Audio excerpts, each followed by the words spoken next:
Hey, you know what's really weird? The weather. You know what's really cool? Duna. You know what's really weird and cool and I know nothing about? The weather on Duna. So, I set up this little probe carrier to tell me all about it.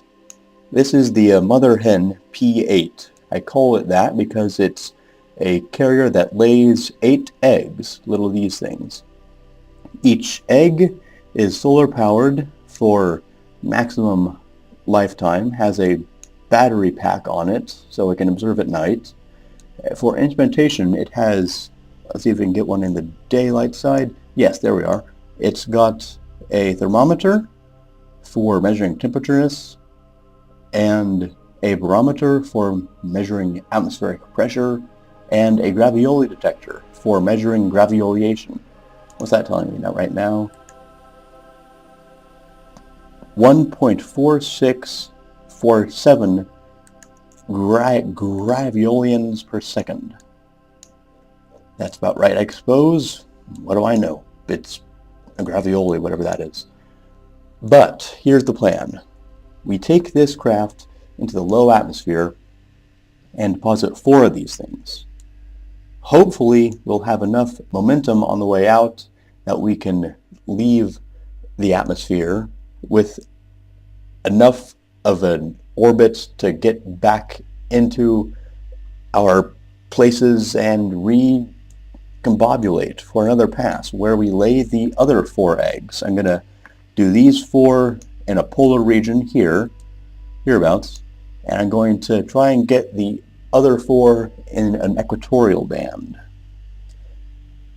We're almost to the atmosphere, so let's fast forward to the interesting part. It's going to be about now, I think. Unless I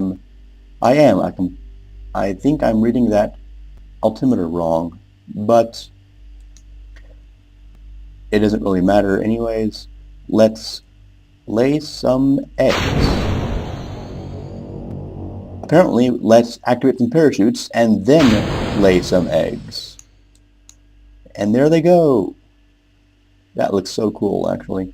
It's like a little fleet of very insignificant ships.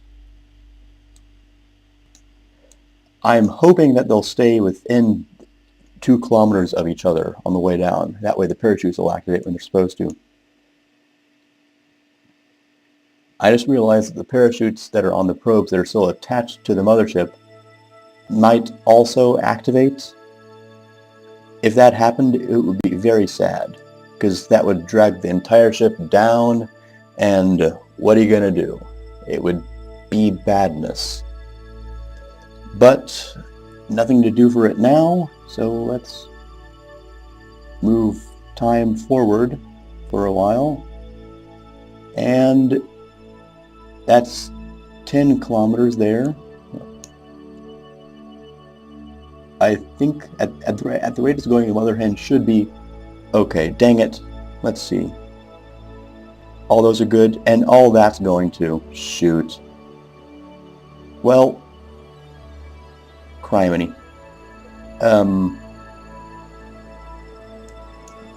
Maybe if we... No, it's too late for it. I was going to cut the parachutes, but it's too late. Oh crap, we're out of range of the other ones. Oh no, the other one's hit, apparently, while I was over here looking at this one. Well, let's detach these, see what they do.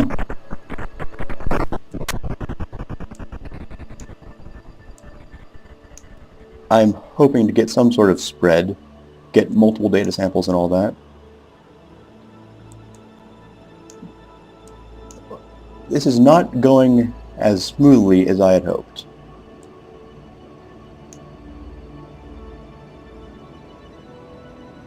And I suppose if it did, it would be fairly boring for you guys. But this is a nice composition. These 4 craft coming down, synchronized as Ike is rising or setting or doing something of that sort of thing in the background. In fact, I think I'm going to screenshot that. Let's see if I can figure out how to do this. F2 to take off the UI, and F1 to take a screenshot. I'll do it again in case the first film doesn't develop properly. And I think the 2 parachutes might have actually been overkill. I was a bit worried because, as we all know, the atmosphere on Duna is fairly insubstantial, but it seems to be holding up quite nicely. I was planning on coming in at very large interplanetary speeds and just legs go, and just not really stop. But when I got here, I found words, reorder the words in the brain, then speak. Yes, go, David. When I got here, I found that I had way too much fuel. I had a lot more fuel than I expected to have when I got here.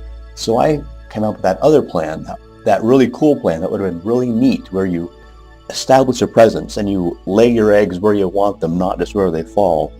But I forgot about the staging on the parachutes. The staging wasn't set up to handle that sort of thing.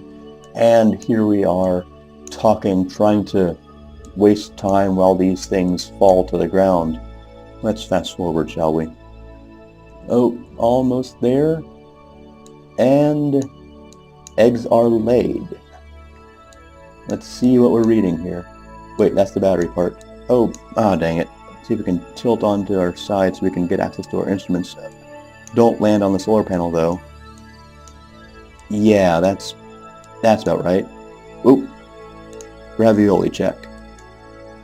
2.9 meters per second on the gravioli. Barometer is reading 0.0939 somethings. There's no unit given. That's annoying. And what's this reading? Negative 31.38 degrees. That's pretty cold. That's actually very cold. Let's check if this one concurs. I think it's a different reading on the barometer. Temperature, 0.3138. What was that other one? That one read 3138. Pressure, what was the pressure? Okay, between here and here, there is a 0.01 difference in the pressure reading.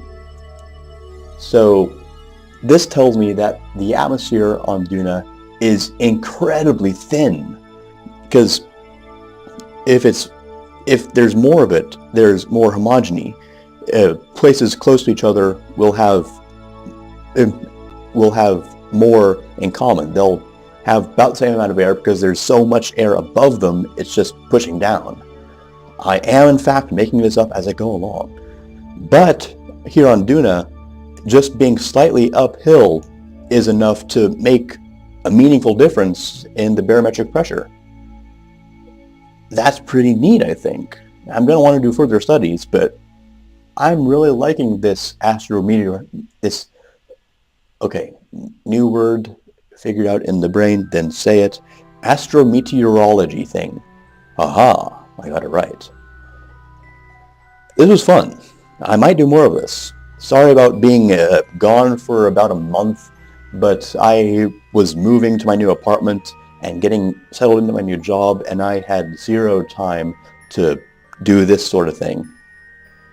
I will see you next time, good sirs and ladies and non-gendered entities. I don't know. Whatever floats your boat. See ya.